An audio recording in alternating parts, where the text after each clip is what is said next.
Hello, fellow fantasy readers. Good afternoon, and welcome to the weekly book review from your beloved fantasy professor, Miss Gray. This week, we are reading The Burning Sky, written by Sherry Thomas. This book was suggested to me by one of our avid listeners, Carissa Cox. Thank you for watching and showing me one of your favorite books. Sherry Thomas is a well-known young adult fantasy writer with elements of romance and adventure. She has been chosen for many awards, including the Romance Writers of America in 2010 and 2011.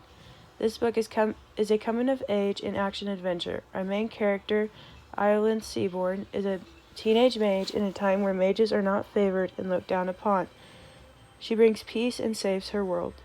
Going from her house, practicing little magic she's allowed to, and feeling the urge to do more, is to going on adventures with the prince who falls for her, and growing into the savior, great mage she is. Traveling between worlds, real and imagined, to defeat the Bane, who is posing a great threat to her country and world.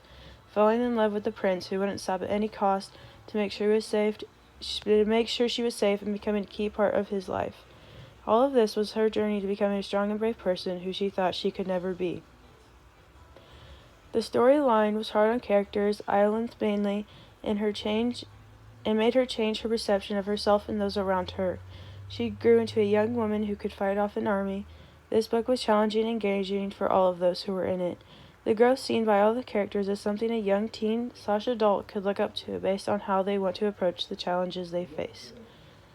The author's style of writing is different from those I have read before. She liked to jump between storylines and time frames. This jumping so much made it necessary to fully pay attention to context clues and innuendos in the book. I feel that because of this, we really got to grow with the characters and see all of their sides individually instead of in a group. Seeing what made them them and how they are now portraying their beliefs, ideas, and look upon the world they know is what made this book in my top 10. It felt like watching a movie or being there in the world they were living in.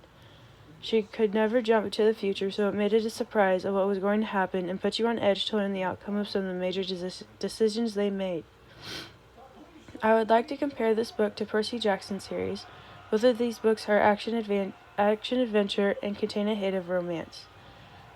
Some essential ideas shared being family identity and heroism. In both of these books, the main character comes from being alone with few people at their side to having a family/group of people who see them for who they are and not what they can do. People who will stand beside them in the face of danger, making them feel protected and a sense of belonging. The main character in both of these find their true selves throughout the text and change massively on who they are and their ideas of themselves. From shy little kids that are picked on and messed with, to some of the strongest in their worlds, they find their voices and are able to stand up for themselves, knowing that their true values are. From being the heroes of the story and having people counting them and putting pressure on them to drive and succeed. All of these ideas make both of these series/books similar, and I'd like to encourage you to read both of these if this is what you're into. Thank you for tagging along another week, and thank you, Carissa, for your recommendation.